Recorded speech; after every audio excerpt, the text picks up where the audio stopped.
Hola, soy Luis Josué Acevedo Rubio, miembro del Colegio de Psicólogos de Acámbaro y que a su vez nosotros también formamos parte del Colegio de Psicólogos del estado de Guanajuato. Es para nosotros estar el día de hoy compartiendo esta plática sobre gestión y manejo de las emociones desde una perspectiva psicosocial desde Eric Fromm. Vamos a iniciar esta plática tomando algunas consideraciones de manera introductoria. Los antiguos racionalistas pensaban que las emociones no se controlaban, puesto que podían causar estragos en las capacidades mentales superiores, como el pensamiento racional o la toma de decisiones. Pero es con Charles Darwin que argumenta que la expresión emocional del hombre evolucionó por selección natural para cumplir una función adaptativa y comunicativa. Si nos damos cuenta, partiendo de estas dos eh, posturas respecto a la emoción, nos encontramos por un lado que se trataba de controlar y que se trataba inclusive hasta de suprimir. En la primera imagen vemos a uno de los principales racionalistas como René Descartes, que hablaba precisamente de eso, que inclusive hacía una persona menos evolucionada a quien se dejaba llevar por las emociones. Pero es con Charles Darwin quien descubre que la emoción tiene esta función adaptativa y comunicativa, para que después Robert Plotnik, un psicólogo norteamericano que desarrolló un modelo de emociones basándose en la psicología evolutiva de las emociones, consideró también de alguna manera, retomando a Charles Darwin, que las emociones son necesarias para la supervivencia y la adaptación. Y comenzamos con este tema de las emociones derivado a que se nos invitaba a que habláramos sobre las emociones después de la pandemia, y es precisamente con esta intención de dar esta plática de ahora cómo trabajar las emociones ya que estamos saliendo de una manera pues poco a poco la situación de la pandemia. Esta rueda de las emociones la propone Robert Plotnik, uno de los autores que veíamos en la anterior diapositiva. Aquí solamente está enunciadas, tenemos las emociones como el éxtasis, la admiración, el terror, partiendo de éxtasis del amarillo hacia la derecha como el sentido de las manecillas del reloj, el asombro, la pena, el odio, la furia, la vigilancia. Y bueno, él va a plantear toda esta rueda de las emociones, que aquí nos vamos a centrar en dos, dado del tiempo y de que, bueno, de lo que en el tema se nos interesa abordar.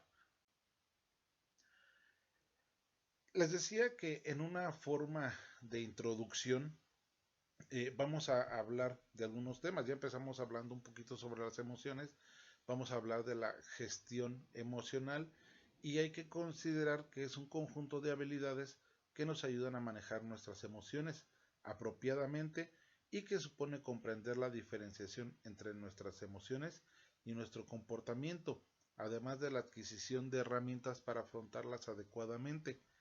Cuando una persona trabaja su gestión emocional, desarrolla un profundo autoconocimiento, lo cual es la pieza clave para vivir una vida mucho más plena y serena.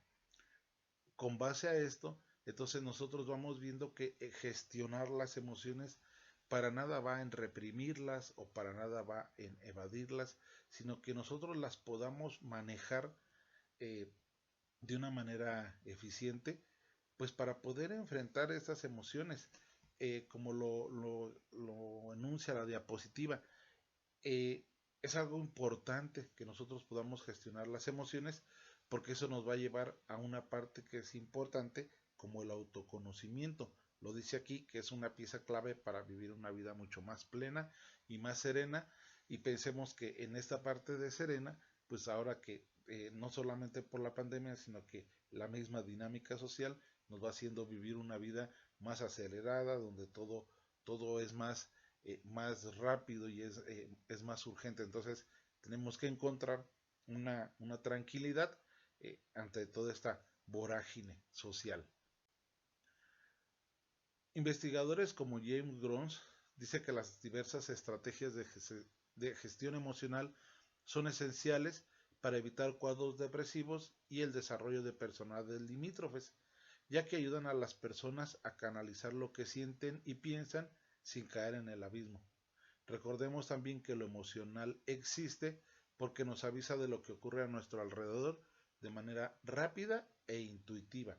Entonces, eh, pues ya lo estábamos viendo aquí, como lo comentaba con la diapositiva anterior, el que nosotros manejemos de una manera adecuada nuestras emociones, pues nos va a llevar, nos evitará caer en situaciones, como dice aquí, tanto depresivas o limítrofes, y bueno, que nosotros podamos canalizarlas de una mejor manera. La intervención psicosocial es el ámbito aplicado de la psicología social que pretende buscar el bienestar de los individuos a través del cambio social, así lo expresa Blanco y Varela en el 2007. La intervención psicosocial actúa sobre las redes sociales, la familia, los amigos, las asociaciones, etcétera, y su objetivo inmediato es conseguir una mejor combinación entre la dirección y la participación de los individuos en dichas redes sociales, favoreciendo el cambio cognitivo, social y afectivo del grupo, y esto nos lo dice San Juan en 1996. Hablar de intervención psicosocial en esta gestión y manejo de las emociones es precisamente por eso, porque como nos lo está expresando en la diapositiva, tiene que ver con la familia, los amigos, las asociaciones, pensemos como pues los compañeros de trabajo o quienes pertenecen a un equipo deportivo o algún club social o religioso. Y como lo dice aquí, la intervención psicosocial favorece el cambio cognitivo, social y afectivo del grupo y es algo que nos ha traído la pandemia o que nos está dejando de un aprendizaje, que nosotros debemos de cambiar muchas cuestiones derivado de esta situación sanitaria que ahora nos dará una forma diferente de adaptarnos a pues una realidad diferente a como la conocíamos antes de la pandemia. Entonces, por eso es importante recordar la importancia de la intervención psicosocial. La pandemia, ¿qué se desencadena con la pandemia? Bueno, pues vimos que el COVID era una enfermedad y que bueno, los síntomas ya pues ahora sí que todo el mundo los conocemos. Me voy a centrar sobre todo en esta parte que nos corresponde en esta situación. El miedo, pensémoslo desde una primera perspectiva. El miedo, el miedo es una emoción que es necesaria en los seres humanos. Nosotros el miedo, cuando gracias al miedo nosotros tenemos la precaución de fijarnos al cruzar una calle de que no vaya a venir o una bicicleta o una motocicleta o un coche que nos pueda atropellar. Gracias al miedo, cuando yo estoy cortando una manzana para comérmela, pues hace que me fije y que con el cuchillo no me vaya a cortar mi mano o mi dedo. Entonces el miedo es necesario. ¿Por qué? Pues porque nos mantiene alerta. Pero derivado de esta situación del COVID-19, el miedo, pues ¿cuál era nuestro miedo? Pues contagiarnos y morir. Porque es cierto, muchas personas, algunos familiares, algunos conocidos inclusive, fallecieron derivado de esta causa. Su organismo no tuvo pues ahora sí que los elementos necesarios para hacer frente a, a, a esta situación sanitaria y entonces el miedo que tenía la gran mayoría de la población, si no es que la teníamos todos, pues era contagiarnos y no solamente el contagiarnos, todavía no estaban desarrolladas las vacunas, esto era algo muy nuevo para nosotros, entonces el miedo era el que nos íbamos a contagiar y nos íbamos a morir, entonces las personas fuimos presas del miedo porque no sabíamos en qué momento nos podíamos contagiar y eso pues nos llevara a morir, ¿verdad? Y la incertidumbre, fíjense, miedo e incertidumbre, dos situaciones, dos emociones que se presentaron. Bueno, hay más, cabe decirlo, hay más emociones, pero que ahorita solamente vamos a abordar estas dos para tratar de dar una salida o un manejo a estas dos emociones. Les decía pues que en la incertidumbre, ¿cuánto va a durar? ¿cuánto tiempo va a durar esta situación de la pandemia? ¿Una semana, un mes, 3 meses, un año, 2 años?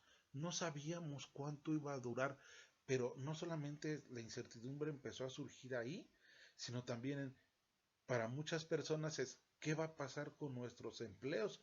Muchas personas se vieron afectadas económicamente, a lo mejor la primera semana, los primeros 15 días, inclusive el primer mes, hubo quienes pudieron sostener su empleo, pero conforme pasaba el tiempo, las personas empezaron a perder su empleo y venía entonces otra incertidumbre de ¿y ahora qué voy a hacer para obtener mi ingreso económico que me permita solventar mis necesidades, mis compromisos, los de mi familia, quienes tenemos familia, los de mis hijos?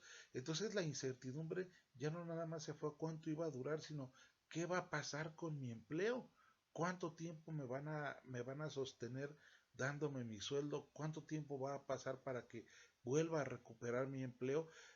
Pues, y eso hablamos para las personas que son empleados, que son dependientes de una institución, ya sea pública o privada, pero pensemos en las personas que tenían sus propios negocios, que son sus propios jefes, era hasta cuándo puedo sostener a mis colaboradores, hasta cuándo voy a poder sostenerme yo mismo, qué va a pasar con la mercancía. Pensémoslo en gente que tiene negocios de perecederos alimentos, la gente que vende comida, la gente que vende pan, las personas pues, de todos estos servicios que son alimentos, que son perecederos, era cuánto va a durar esto sin que lo que vendo, ya sea frutas, ya sea carne embutida, ya sea comida elaborada, sin que esto se me vaya a echar a perder. Entonces el miedo, y el miedo aumentaba porque pues los noticieros cada día nos manejaban una alta tasa en aumento en la mortalidad de muchas personas a nivel mundial, y la incertidumbre empezaba a generarse pues desde diferentes frentes, el empleo, las escuelas, qué va a pasar con los niños en la escuela. De alguna manera el sistema de educación buscó una estrategia. No es el momento para valorarla, ni es el lugar, ni soy yo quien lo tenga que hacer, pero de alguna manera, pues muchos empezaron a tratar de dar algunas herramientas, algunas soluciones, pues ante esta situación en la que hacía bastante tiempo la humanidad no se había visto, que era pues quedarse en casa, quedarse resguardado en domicilios, en lugares, sin poder salir y empezar a hacer una vida pues desde este espacio. Entonces, si nosotros lo analizamos, se dispararon muchas emociones, el miedo, la incertidumbre, como dos de estas emociones que empezaron a surgir, pues empezó a generar estragos, hablándolo emocionalmente, de la manera psicológica, en la población. Pues bien, entonces veamos pues esta perspectiva que, que surge a partir de la pandemia. Vamos con la diapositiva siguiente. El miedo son aquellas sensaciones normalmente desagradables que tienen un lugar ante una amenaza externa identificable en el ambiente. La incertidumbre es la falta de seguridad, de confianza o de certeza sobre algo, especialmente cuando crea inquietud. Y si se fijan aquí, en esta cuestión del miedo y de la incertidumbre, va de una manera, recordemos los estudiantes de psicología, que bueno, no solamente los psicólogos o las psicólogas, sino otras carreras como enfermería, la misma medicina, inclusive las trabajadoras sociales, ven en algún momento la pirámide de Abraham Maslow. Y si lo recordamos, la pirámide de Abraham Maslow nos habla de una necesidad de seguridad, donde las personas necesitamos sentirnos seguros en nuestro domicilio, tener una pareja segura, tener un trabajo seguro, ¿verdad? Que en el contexto donde nosotros nos desarrollamos también nos dé esa seguridad. Entonces, ante la no ante la necesidad de seguridad no cubierta por esta incertidumbre, pues entonces nuestra pirámide de necesidades desde la perspectiva de Maslow podía entonces comenzar a alterarse. Entonces si recordamos, y es por eso que yo les propongo aquí reflexionar sobre el miedo y la incertidumbre, pero no solamente como emociones como tal, sino encontrar una salida desde la perspectiva de Eric Fromm, desde, desde esta parte psicosocial, como una forma de encontrar una solución derivado de pues, toda esta situación sanitaria. Ya entrando en materia, voy a esbozar unos puntos muy básicos en From, porque es a donde nos queremos centrar, es en la parte de el qué hacer, cómo gestionar esas emociones y From cómo nos puede ayudar en la gestión de las mismas. Quise comenzar esta parte de From diciendo que la sociedad modela la conducta individual. Ese es un postulado de Eric Fromm. Él cree que la sociedad, pues de alguna manera influye muy directamente en nuestra conducta y nuestro comportamiento como personas. Considera que el ser humano está hecho por la historia, ante todo es un producto de las influencias sociales. Fromm considera que la sociedad influye en la personalidad. Comer, beber, dormir, hacer ejercicio es algo que todos hacemos, pero que éstas están influenciadas por la sociedad y por lo tanto la forma de realizarlo es de manera distinta. Todos tenemos que cubrir estas necesidades, pero como lo hagamos nosotros ya será muy particular, pero siempre y cuando tomando en cuenta la influencia social que se tiene en nosotros. Algo de lo que ya mencionaba anteriormente, sí, el miedo, la incertidumbre en cada uno de nosotros, en cada una de nosotras, se generó como emociones, entre otras más. Pero también nosotros lo vimos que toda esta situación de la pandemia trajo, bueno, pues en un primer lugar, las muertes, ¿verdad? Lo que decíamos, muchas personas, familiares, amigos, conocidos de muchos de nosotros, tuvieron pues esta lamentable consecuencia derivado del COVID-19. Viene este distanciamiento social donde el estar confinados, resguardados en casa, estar en nuestras, pues ahora sí que nuestros domicilios, hizo que nos distanciáramos de las familias, los abuelos, los tíos, que nos distanciáramos de los amigos, de estos grupos quienes pertenecían a algún club social o algún equipo deportivo, bueno, pues tuvieron que suprimir esas actividades, pues derivado que había que estar resguardados, ¿verdad? También trajo el abuso de sustancias. Hay una cantidad importante que sacó desde la Organización Mundial de la Salud, el sistema de salud de nuestro estado, de la República en general, cómo el abuso de sustancias se elevó, el consumo del alcohol, del tabaco y de otras drogas, pues aumentaron derivados de esta situación de confinamiento. Y bueno, la violencia intrafamiliar fue un fenómeno también que se manifestó y que muchas personas se vieron en esta violencia intrafamiliar, pues derivado de esta situación pandémica. Si lo analizamos, pues hay muchos lados en que nosotros pudiéramos explorar, investigar e indagar y sobre todo buscar y proponer alternativas ante estas situaciones. Sería pues imposible creer que en una presentación podamos abordar todos estos temas, pero sí más bien es como para generar la inquietud esa es una intención de su servidor, que pudiéramos seguir investigando en otros ámbitos que se mencionan aquí y también en los que no se mencionan, porque hubo más cuestiones que se desencadenaron a partir de esta situación sanitaria. Entonces sí es importante que ustedes y yo revisemos esta parte y que bueno, pues que vayamos como teniendo esta semillita para seguir en la investigación. Regresando a nuestro tema, entonces aquí encontramos pues parte de las consecuencias que trajo este fenómeno del COVID-19. Bien, Ahora sí, desde la perspectiva de Fromm, ¿cómo gestionamos estas emociones y considerando esta parte psicosocial, pero desde la perspectiva de Eric Fromm? Quienes han tenido la oportunidad de leer a Eric Fromm y uno de sus libros eh, más leídos, más recomendados, que son más conocidos de Eric Fromm, es El arte de amar.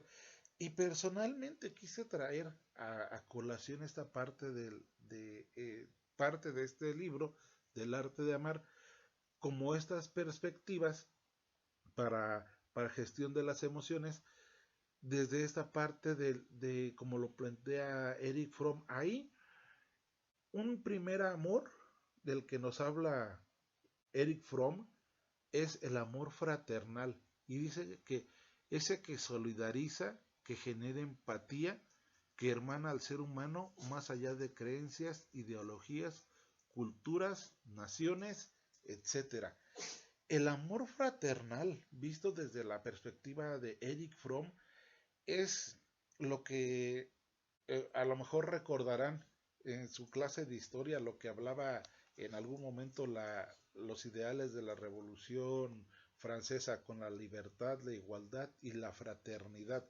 Y ver a una fraternidad, a vernos a los seres humanos como fraternos, como partes de una una misma humanidad, que más allá de creencias religiosas, más allá de ideologías políticas, más allá de pueblos o de naciones, todos pertenecemos a una misma especie, al ser humano. Entonces, Fromm habla de ese amor fraternal en que nos podamos solidarizar.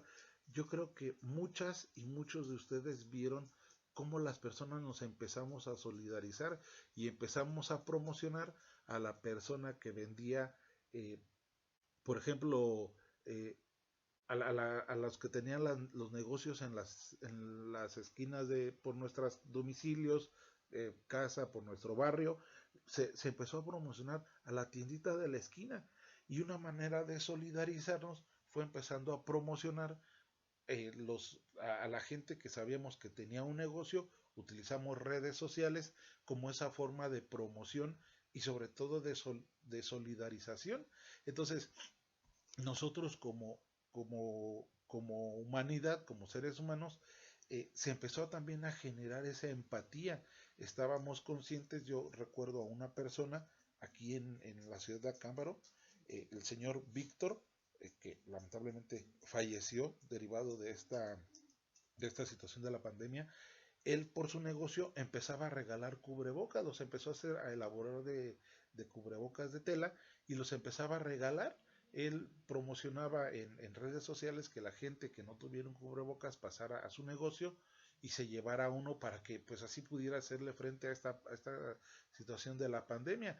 Entonces pongo un, un ejemplo de la vida real de cómo la gente empezó a generar empatía. Empezamos a generar empatía desde promocionar a los familiares que tenían comida o negocios de comida, o como esta persona que empezó a regalar cubrebocas a quienes no lo tuvieran. Entonces, este amor fraternal, nos habla From, pues es el que debe de surgir y de seguir, ¿no?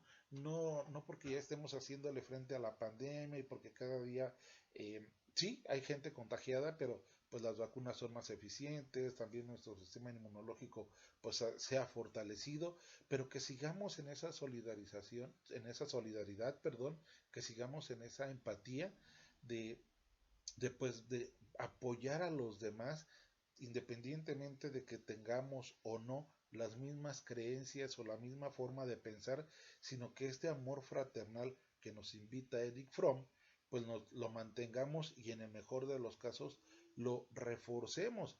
Viene un amor maternal que, que dice aquí, yo lo quise mencionar en estas palabras, es amar y cuidar al desvalido, desear hacerlo fuerte e independiente, como un amor entre desiguales.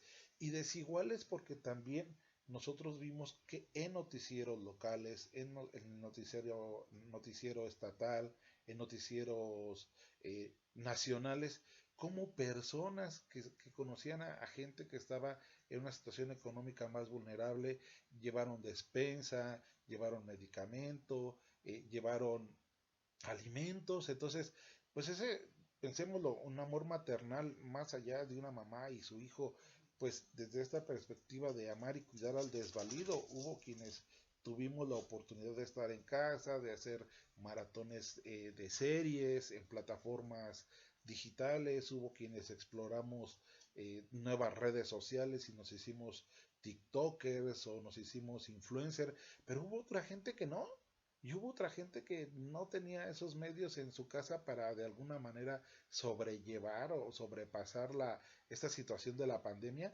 pero hubo gente que al ver esa necesidad, pues trató de apoyar y vieron a muchas personas desvalidas desde que se regalaban cubrebocas, desde que les regalaban gel antibacterial, desde que les llevaban algo de despensa o algo de dinero inclusive para que las personas pues pudieran solventar parte de sus gastos, pues es ese amor maternal de una persona desvalida. Y yo sé que a lo mejor este término puede generar controversia, pero volteémoslo a ver, hay gente que está en condiciones socioeconómicas precarias y que pues por más de que se esfuerzan no logran salir tan fácil, tan adelante, ¿no? Entonces, este amor maternal, visto desde esta perspectiva de Fromm, pues es cuidar al desvalido, hacerlo fuerte, pero ojo, hacerlo independiente.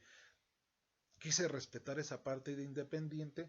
Yo soy más bien de hablar de una persona autosuficiente, no solamente como para estar generando esta cuestión de asistencia social y de estarle dando y dando y dando, sino que también la persona en algún momento tenga para cubrir sus necesidades básicas, pero que ella sola pueda salir adelante, que ella sola pueda seguir después, pues ahora sí que buscando las formas para ir solventando sus necesidades. No es una cuestión de generar o de crear personas que dependan totalmente de nosotros, sino ayudarles a cubrir parte de sus necesidades para que ellas vayan tomando esa fortaleza, pero también ellas mismas pues vayan viendo cómo cubrir el resto de sus necesidades. Entonces sí hay que tener como bien presente esta parte del amor maternal. El amor erótico, sí, no solamente está ligado a una cuestión sexual, sino a un amor entre iguales.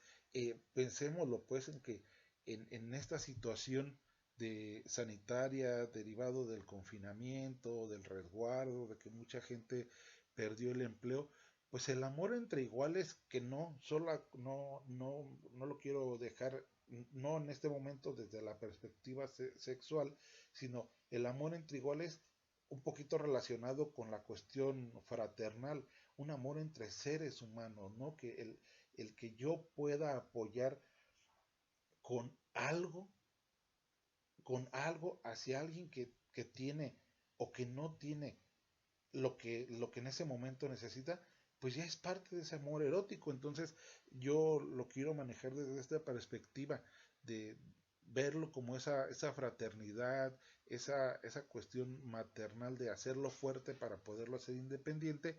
Pero les decía, y si lo analizamos, estos amores el fraternal, el maternal, el erótico, el de sí o el ideal, no están desvinculados, van todos sobre lo mismo. Entonces, pensar en ese amor entre iguales como una forma de ayudar para que la persona vaya tomando fortaleza y después pues solo vaya buscando sus propias, cubrir sus propias necesidades con el apoyo de cada uno de nosotros, ¿no? Con el apoyo general, con el apoyo de todos como sociedad, como esta fraternidad, como lo decía en desde la primera perspectiva.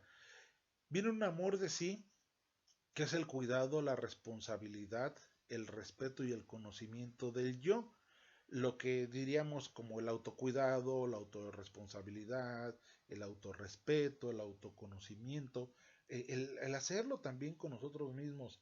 Sí, de alguna manera nosotros también necesitamos darnos este amor, tenemos que tener este cuidado hacia nosotros mismos, esta responsabilidad hacia nosotras mismas, para poder también hacerlo con los demás. Eh, Personalmente creo que este amor hacia uno mismo y amor hacia los demás se da de alguna manera de forma paulatina. Eh, Corro el riesgo de, si nada más me preocupo por mí, de nada más estoy pensando en mis necesidades, en nada más en mí, en que llegue un momento de egoísmo, de no solidarizarme, pues, ¿no? De no seguir este amor fraternal. Entonces, sí es importante que yo tenga ese amor hacia mí, pero que también busque poder apoyar, como el amor fraternal o el maternal, en ese amor entre iguales, como nos lo dice el erótico, con algo que yo pueda apoyar a los demás, para llegar a esta cuestión o esta perspectiva, pues, eh, desde la que nos habla Eric Fromm, de una manera, si nosotros nos estamos cuidando, si nosotros nos hacemos responsables, pero también buscamos la forma de ayudar a que otras personas se cuiden, a que otras personas vayan siendo más autosuficientes y más quienes tuvieron quienes perdieron eso derivado de la pandemia. Y viene un amor ideal, eh, y ahora sí que los ideales, hay una frase yo la veía en algún momento que decían, ¿qué es el ideal? Y alguien dice, es algo que nunca se va a alcanzar. Sí, pero también es algo que nos motiva para ver hasta cuándo lo podremos alcanzar. El ideal es una motivación, es algo que nos mueve hacia. Entonces, ese amor ideal no es una cuestión utópica o que nunca se vaya a realizar, pero que podemos ir avanzando día con día para lograr ese amor ideal. Como dice aquí, es el amor por el cual hay que salir a construirlo cada día, aunque no siempre recibamos lo que damos, o cuando no recibimos, aunque mucho dimos, ¿no? Entonces no es nada más de, es que como pues no soy correspondido, entonces yo también dejo de dar. No, o sea, pues habrá personas que por diferentes situaciones no den lo mismo que nosotros damos, o es más, hay gente que no está ni en posibilidad de dar algo de lo que ha recibido, pero eso no nos debe limitar. El amor ideal nos debe de ayudar para hacer esta, esta motivación que nos ayude a hacer, que nos ayude a dar este enfoque, de seguirlo construyendo día con día. Pudiera alguien decir, pero nunca lo vamos a llegar a él, pero siempre estaremos acortando las distancias. Entonces, este amor ideal que nos propone Eric Fromm, pues es precisamente eso, ¿no? El de irlo construyendo cada día.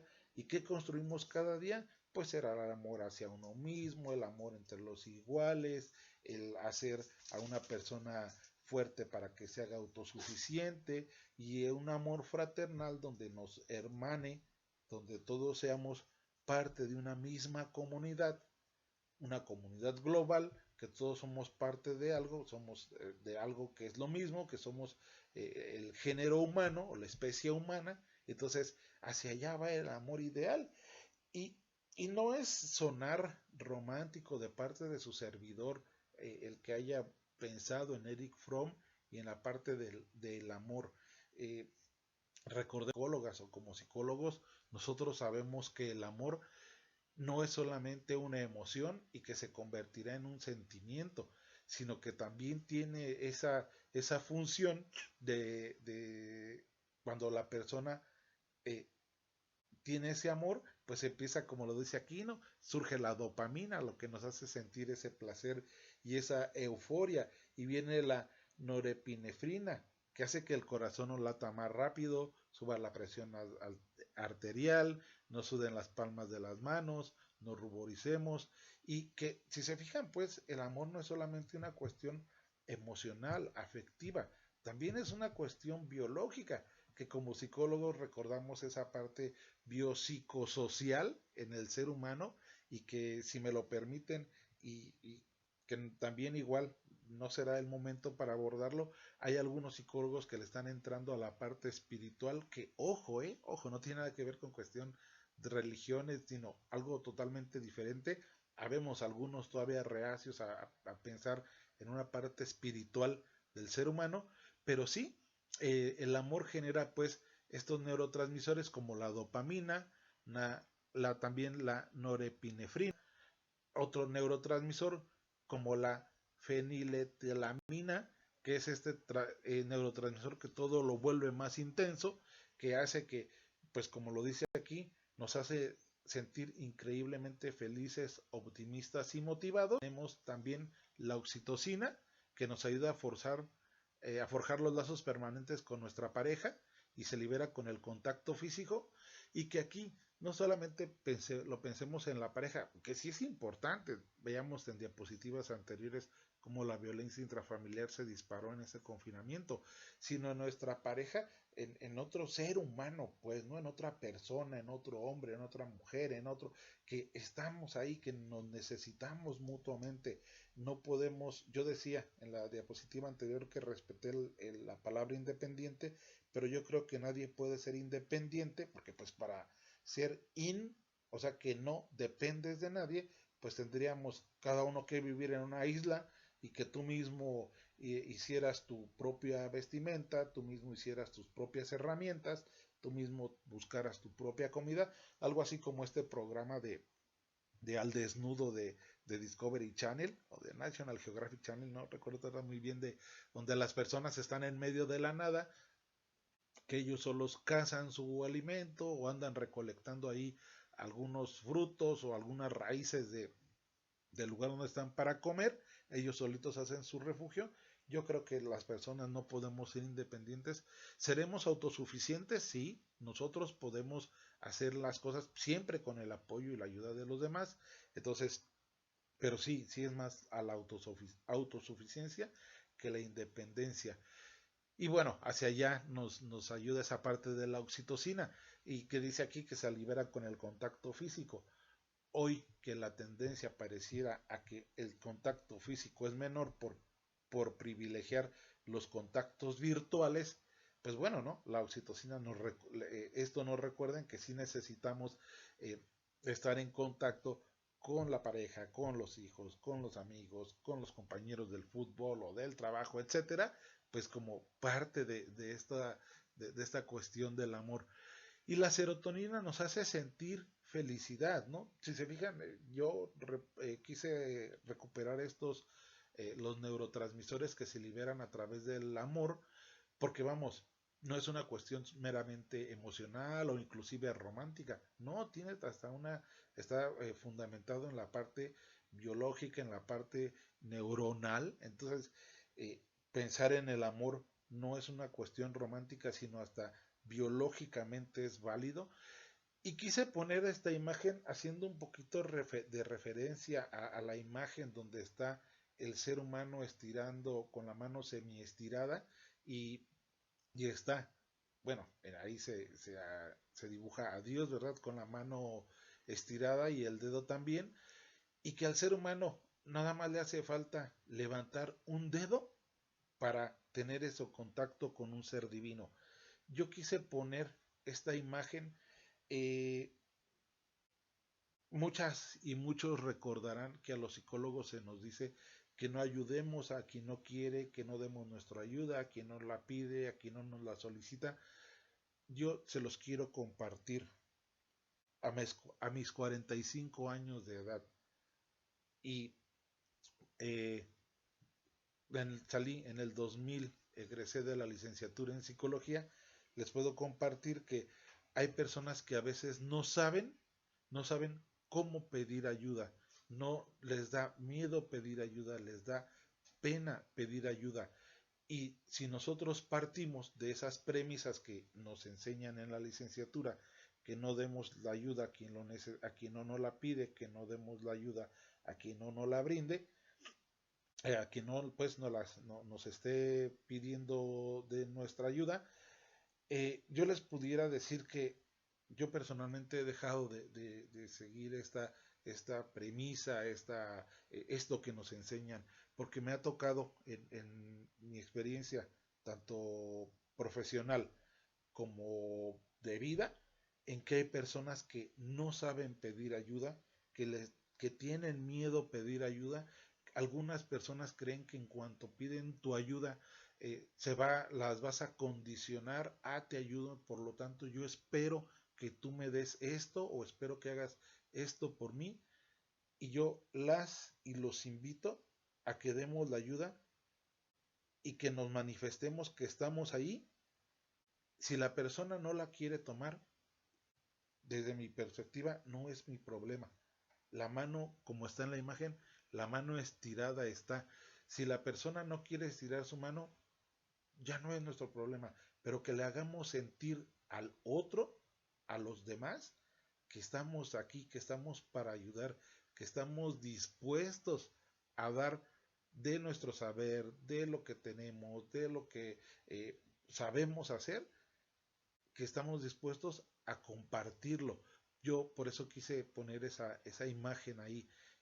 Es la mano que debe de estar estirada, esperando en que la persona eh, simplemente se dé cuenta, y si no sabe pedir ayuda, le ayudemos a pedir ayuda, le ayudemos a ver sus necesidades, y que habrá formas para cubrirlas por un momento, pero que también habrá personas que están dispuestas a hacerlo, o que estamos dispuestos a hacerlos de una manera desinteresada, sino simplemente por lo que decía Fromm, este amor fraternal, este amor a la humanidad, y más que nada en estos momentos que muchas personas, ante las pérdidas de seres queridos, ante las pérdidas de empleo, ante diversidad de pérdidas que tuvimos derivada de la pandemia, una forma de ayudar a gestionar las emociones es en que nosotros recibamos y demos amor en cualquiera de las formas